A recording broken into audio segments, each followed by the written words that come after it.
Përshëndetje, zonja me zotërinë me klik plus nëse zonë e ri, dërsa sonte jemi bashk me të dërguarin e Gjermanisë për Ballkanin Perëndimor, zotërin Manuel Saracin, dhe do duhet të kthehemi në gjuhën angleze. Mr. Saracin, welcome. Very great honor to see you after such a while, sir. Hi. May 16th was the last time we met in the studio. What news do you bring to us, sir? Since May 16th? Yes, it's a lot of time. Well, we have a beautiful late summer in Germany, 25 to 30 degrees. Yesterday I was swimming in the river outside my house. And today you're in Skopje.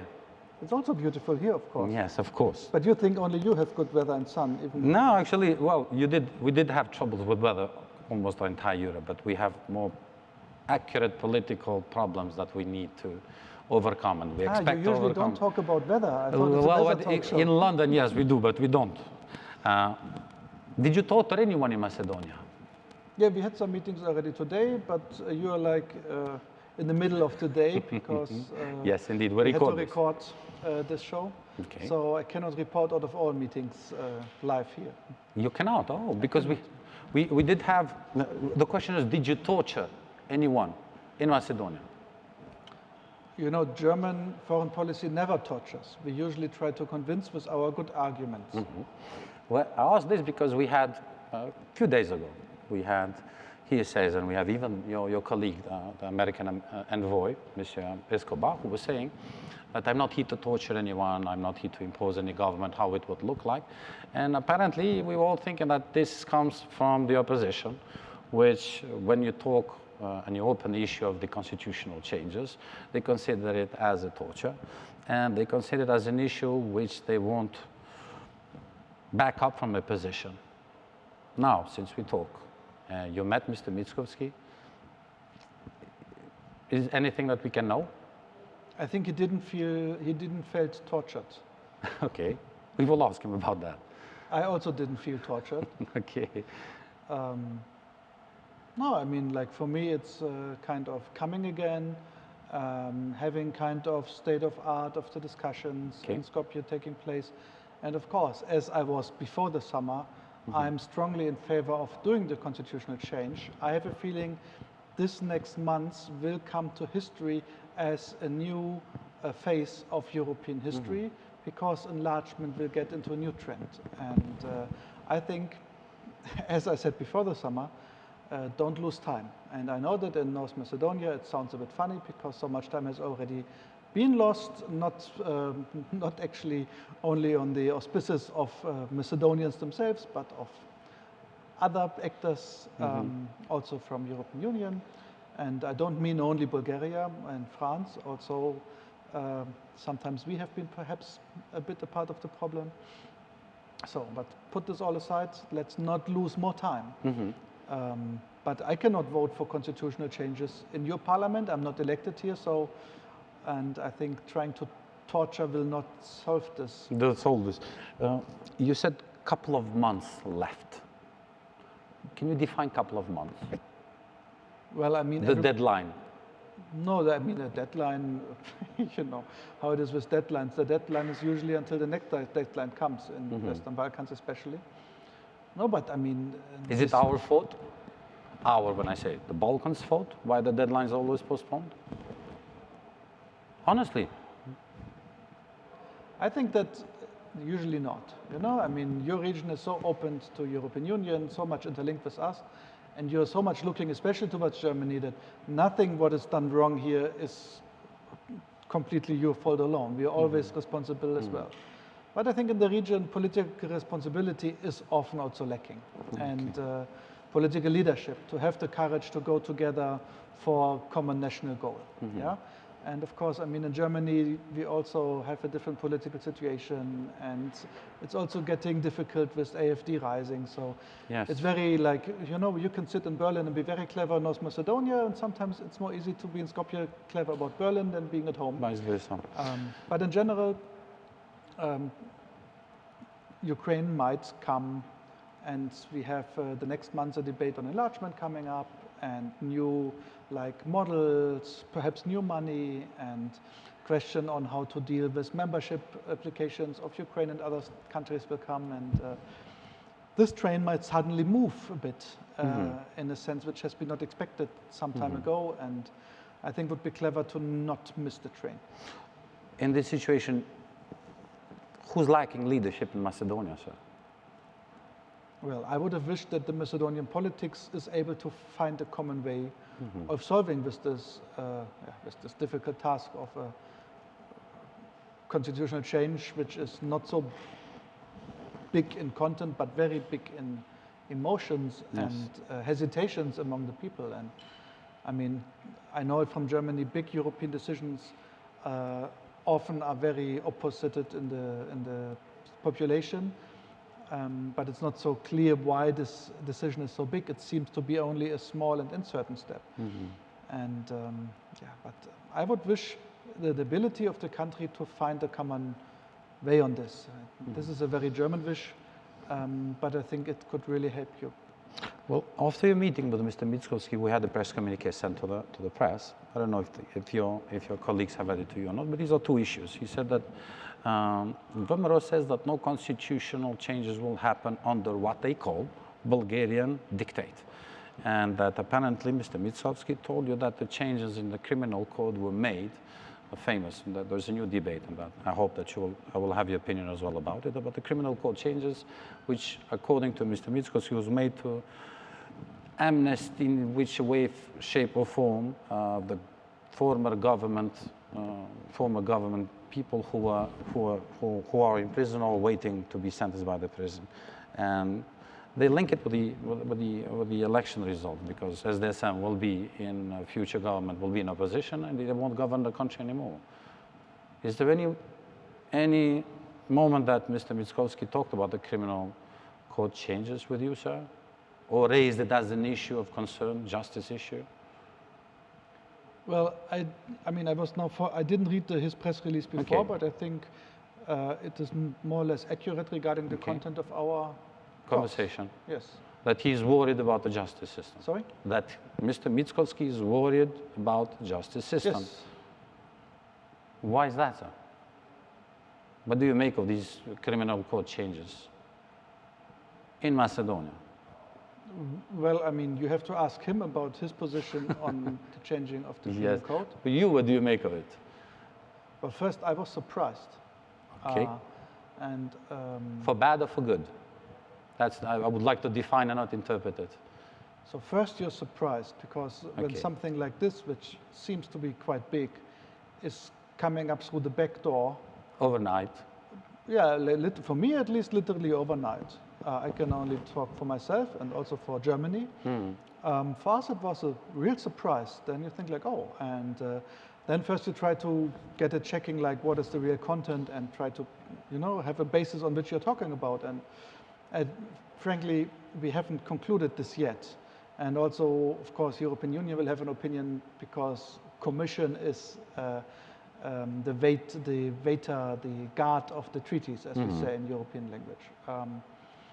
But it seems to be big, and many cases can be falling under this new legislation. And I would say it's good to make a modern penal system, and penal system can be also having changes necessary, but impunity is not an option. I believe that. So North Macedonia has clear convictions on rule of law, enlargement processes about this. And of course, if there are crimes committed, especially in the sector of rule of law, especially by politicians, I think that impunity is not an option, and this is core of the enlargement procedure. And so I'm not ready to really give an outline how much these changes are in favor or against this aim, because I don't have the expertise yet on that. Okay. But I think this is a clear standard. And if you want to become member of the European Union, this is the baseline that you should hold. But the issue is that the government sent it. Sorry? The government sent the proposal to the parliament. The parliament adopted it. The majority forms the government. So what does this send us as Macedonia and our image abroad, sir? Sorry? What message does it send for Macedonia itself this new law adopted, and the changes adopted into it. And what does it say about us? I want to hear from you. What does it say to you, who we are? Because we're talking about Europe perspective, and we are changing the criminal code for impunity. Well, I mean, if this is really the content of the changes, Yes. we are still checking. But what does the message send about Macedonia? I think the message is not mainly directed to European Union or to Germany. I think the messages are otherwwhere directed. Can this be the deal that everyone is talking about, as to get the 80 members of the parliament, deputies, to vote for the constitutional changes? Well, how shall I know that? But, well, for instance, did Mr. Mickoski mention anything about it? Did the Prime Minister Kovacevski talk about it?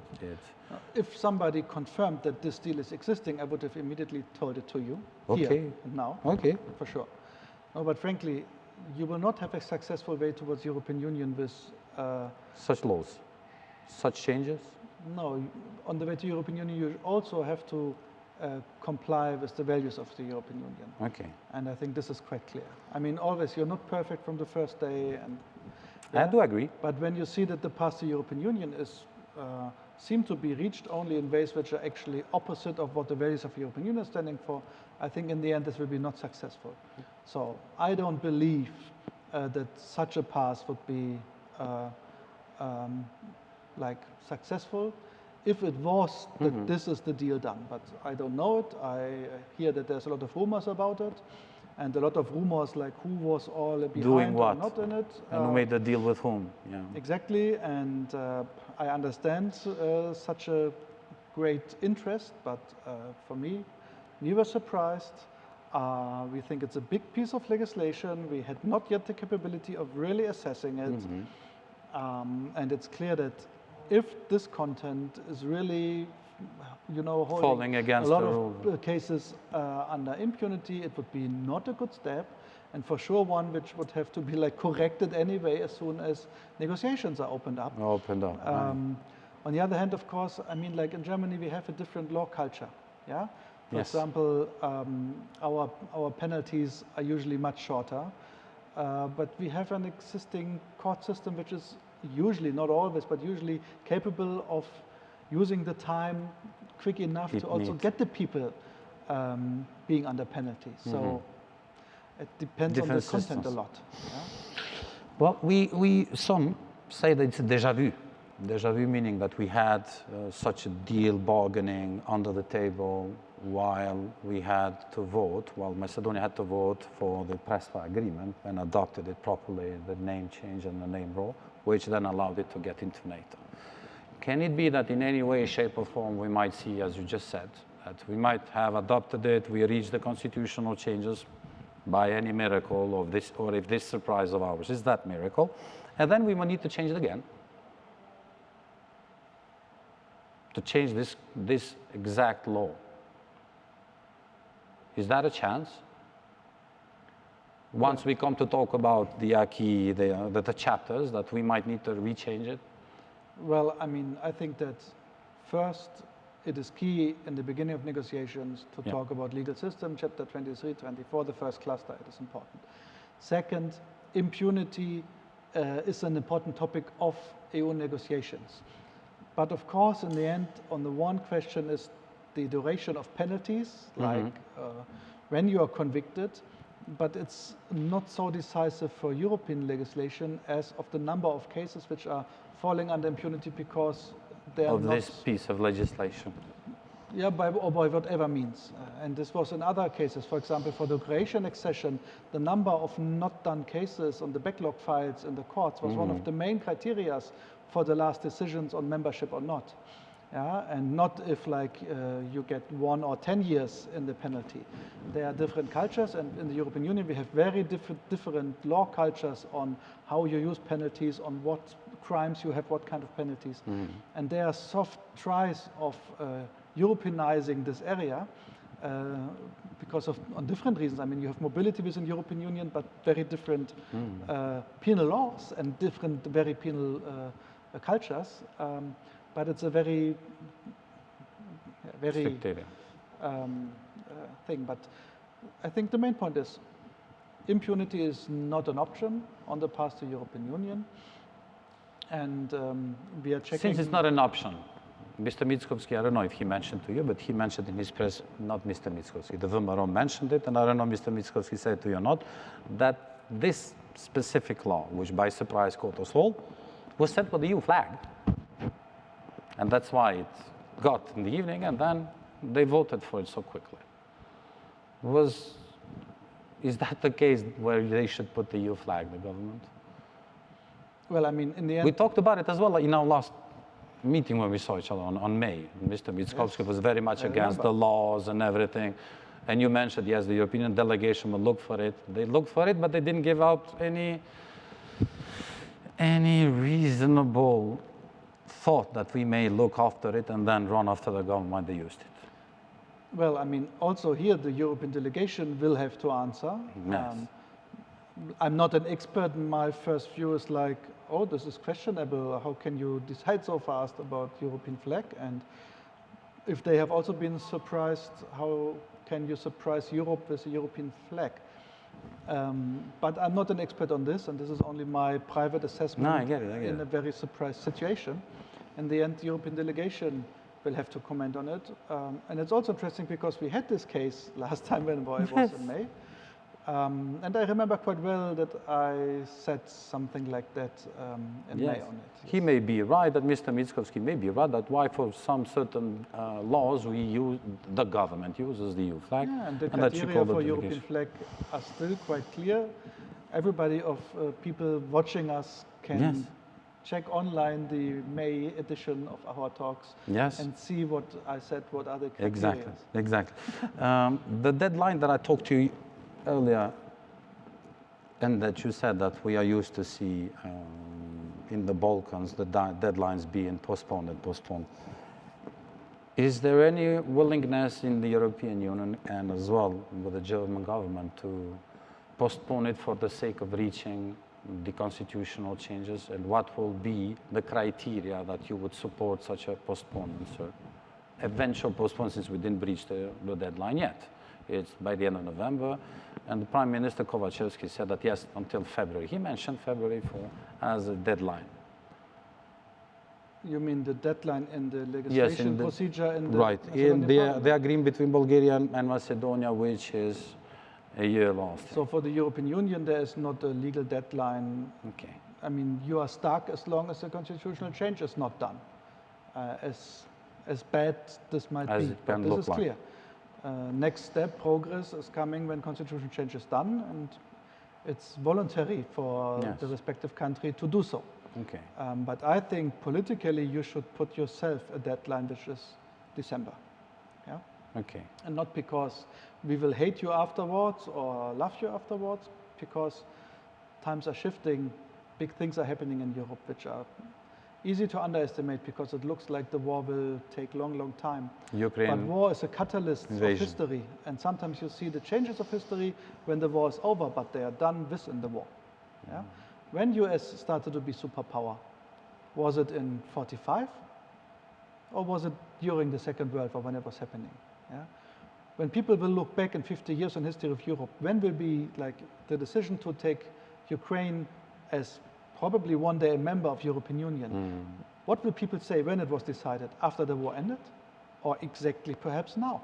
Perhaps this December Council will be the one historical moment. And I think this is also a new story to explain to the people in North Macedonia, our fellow Macedonians, we know you hate this deal, but this is the historical time. Let's not miss this train. Things are changing. And this might be the big enlargement council coming up with new proposals, last council of this old commission. You will have European elections, new commission coming up. Who knows what's happening in the meantime, you know? Let's use this time. Yeah? Let's not waste more time. It's enough time wasted. But I said almost the same already in May. Right? Yes, you did, sir. Yes, you did, sir. That you should be, that not everyone will look for you under the loop. This is my torture, repeating. Yeah. Well, this is a torture. One, concerning Macedonia, can Albania by any way walk alone if Macedonia doesn't get to change its constitution, sir? Or should it wait, or will it happen? You know, I can say I was an MP for 13 years and handling enlargement. And I think for almost 10 years, I was one of the strongest opponents against decoupling. Quite often. When Albania wanted to get decoupled, I was telling them I'm against. When short time Macedonians wanted to get decoupled, I told them, no, listen. And but I think my ability to hold this position every day shrinking. Yeah? Albania has the capability of working alone. If it will get the unanimous decision in the council for it, it's not yet clear, of course. It's not.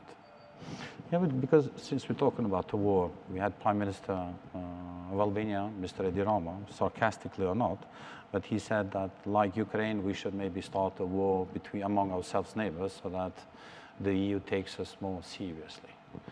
Second, you had, like minutes ago, since we're recording at 3:30 this interview, sir, you had President of Croatia, Mr. Milovanovic, who said that it's really surprisingly and unbelievable how Ukraine got a status candidate before Bosnia and Herzegovina, and he was sitting on double standards, sir. Well, I mean, also Mr. Milanovic can download the Pribe report and the 14 key priorities, which the Council decided unanimously as preconditions for opening of accession talks for Bosnia and Herzegovina. Okay. And I think his government, I know it's a bit funny to say for Milanovic, his HDZ government, but the government of the state he is representing, was voting in favor for all these decisions in the European Council. So if you have any questions on that, he can call Mr. Plenkovic or Mr. Radman. I think he knows their numbers. By the time the Western Balkan 6 gets full membership, and I hope to live it, can we see that the European Union as a body will change its approach or the way it's functioning instead of the old consensus? All member states have to give the yes into a qualified consensus or majority. Well, by the reforms that are coming, is this anyway something that might help the European Union be greater, or it will lose one of its main powers that it had up to now, to control the enlargement always? Yes, well, I have like 3 thoughts on this, and I'm sorry, but I can torture you now with European Union nerdy stuff. But first, yes, it can, but it needs, of course, the member states voting in favor for it in the Council, and this is not easy to reach. So perhaps it can be getting at least a bit better on it. Second is, if you look to history of enlargement, the big reforms for European Union never took place before enlargement. They always have been triggered after enlargement, as far as I remember. Like the Lisbon Treaty, but also before. You know, the euro, for example, was possible also because of the enlargement with Eastern Germany. It was kind of the price Germany had to pay to lose its for reunifications. Yeah, but it didn't take place before reunification. It took place after reunification. So I really strongly believe in the ability of Europe to reform itself before enlargement, but also afterwards. And might be even we do a bit before, we do a bit after. I don't mind, but I would never put this against enlargement. You know, to think like first we block the reform of European Union by holding it more nationalistic, and this is even the way we hold Balkans out would be not an option at all, and not for my government. Third is, European politics has certain ways how it works. And one is not working in the moment where we have too many national vetoes and consensus in the Council. But we have a lot of areas of positive legislation where European Parliament and Council are deciding on a lot of laws, and also negative legislation where the courts are deciding, which is very, very pragmatic. And in the last years, we made Eurobonds kind of Corona financing with the NGO fund. Yes. Very big thing. We make this military aid packages for Ukraine, where Commission is reimbursing member states for delivering military goods to Ukraine. If you told me that 3 years ago, I would have told you no, it will never happen. Yeah? Yes. All the Euro crisis reactions with control possibilities for ECB, Stability and Growth Pact, you know, Europe changed a lot, massively. Some people 10 years ago would have called all these changes of the last 5 to 7 years probably big treaty reform. Yeah? But sometimes if you sell it, it's in the crisis, Europe usually is able to act. Yeah? So you say we'll have the time to live it. Yeah, but it also means Europe is going further, and Western Balkans, you know, the gap which Western Balkans have to come to is getting more and more. Yeah. So come on the train and start working on this more. Yeah? It's almost a year after we call it, the Franco-German proposal for settlement of Kosovo and Serbia. In all those points, we talked about it as well. And many argued that there is no sign of real willingness to fulfill it or to implement it. Do you see it that way? Well, I mean, no, it's a difficult some are saying, to say. What do you make of it? Is there any willingness to implement it by Serbia and Kosovo? Well, in the moment, it is looking like a very, very bad situation from both sides. Yeah? Okay. And the hope to get a deal is, of course, not as big as it was when we were in. When you proposed. I think yes. you were in Ohrid. I wasn't there. Yeah, I was. You know, like, okay, hey, perhaps. There's a roadmap. Yes. But it doesn't help. We're going to try. We're going to try to skip these moments of confrontation and get on the de-escalation course, which is set by the measures which were set in the EU plan for de-escalation. And, you know, there's no other way than to convince both leaders on going on this path. Yes, but you penalized, you sanctioned one country, not both. You sanctioned Kosovo. It was hit by sanctions from the European Union, and not Serbia. It wasn't sanctions, it's measures. I apologize. We call it sanctions, you call it measures. Yeah, no, it's the official European wording that it's measures, and this is, I think, irrelevant wording, because sanction is another degree of doing stuff. Of measures. I mean, there was a clear wish from the European Union said to the government of Kosovo, of Republic of Kosovo, what we want them to do for de-escalation. Yes. After because it happened in Kosovo. Yes, and also because they sent in the mayors. And Mr. Kurti had another plan, not following us. And European Union decided to, you know, not give benefits to this kind of behavior, but to show that we don't accept this. Yeah, but I think it's clear that both sides need to work on de-escalation and bringing back on the track of implementation of the Ohrid Agreement, which we were talking about. We need both sides showing positive steps to get the credibility and the implementation path of Ohrid back on the road again. And Miro Lajčák is working on that, and we are supporting him on working there. Okay, on two specific issues that you just mentioned now, and then because we are running out of time, I don't want to keep you waiting or be late on your next meetings. What does Albin Kurti do in the eyes of the your government, the German government, and what does Alexander Vučić do with regard to de-escalation, normalizations of reports between Kosovo and Serbia? How do you see these two personalities, these two leaders? More. This is a broad field. No, I mean, I have to say personally, I think it was a real mistake what has been done by Albin Kurti in the situation which led to this Svečan situation in injury of KFOR, NATO peacekeepers, yes, exactly. Journalists being attacked. But of course, the responsibility for this, what's happening, is not only on the Kosovo side. But the European Union was then clearly communicating what we want to do, step 1, 2, 3, 4, 5, to get the situation de-escalated. Okay. And you can disagree with the path of doing it, but it's the European Union saying it, and all 27 member states, and even the Quint. And if you have a better plan, perhaps not everybody believes you that this plan is better. So I wouldn't say the responsibility is only on one side is guilty, but it's quite simple. European Union says 1, 2, 3, 4, 5, and you don't do 1 or 25% of 1 only. But you do 1, 2, 3, 4, 5. Then European Union cannot say, oh, great, that's enough. Yeah? That's not the signal we should give even. But it should not lead us to the point that we think it's only Kosovo government which is doing mistakes. It's only Kosovo government which doesn't do enough for de-escalation. I want Kosovo government to test Serbian government more by delivering on 1 and 2, 1, 2, 3. so the Serbian government is also to deliver on it. Yeah? On it, yeah. And But not always this way of they start, then I will also not follow. Yeah? yeah, that's unfortunate, that's the case. Very last one. There's a big debate in Kosovo, which is the only black hole in the entire Europe, where people cannot move freely into the European Union without visas.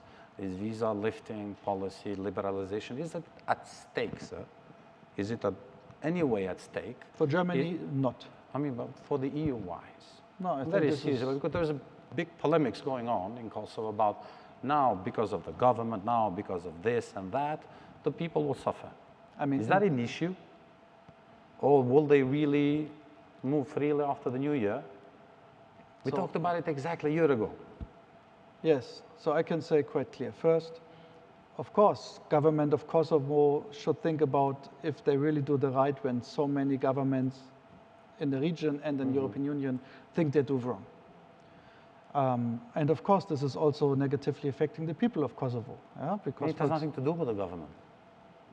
I know, but like, for example, Germany has bilateral projects which are in the moment, you know, the dates are postponed because we are also doing measures in this European concert. This is not good for the people in Kosovo, and it's, you know, it's a problem, of course. Regarding visa lifting, you know that it was a topic, President Macron had some statement on it. Yeah? Yes. Brief one, but very scary. Yes. If you ask the Kosovans, very, very scary. I can say clearly, I think this is not an option. It would be a huge mistake. It would only alienate Kosovars strongly from the EU process. And we stick to 1st of January 2024. It comes as agreed and as promised. When we say that Albin Kurti and Alexander Vucic should hold their promises regarding the escalation from rhetorics, we won't make it better by breaking our own promises. Yeah? The culture of not holding promises and not holding to program which is agreed is the problem in the region. If we do the same to punish or to torture, it will not bring the right results. I'm strongly convinced. And yeah, this doesn't mean this is a success of Albin Kurti. Or not, it's not about that, it's about the people. Thank you very much. Very nice ending. I'm very appreciated. Thank you very much for your time, Mr. Sarasin. Sorry for holding you a couple of minutes more. I really appreciate it. Torture you next time. Yes, till next time. Zonë e zotrin I dërguar I posaçëm I Gjermanisë për Ballkanin ton. Shihemi të hënën e ardhshme bashkërisht ku do të jemi bashkë me zotrin Zjadin Sela për të mësuar se çfarë ka për të na thënë nga ajo kohë sa nuk ishte kryetar. Faleminderit shumë për vëmendjen dhe mirëmbëjtje. Thank you. Danke vielmal. Faleminderit shumë.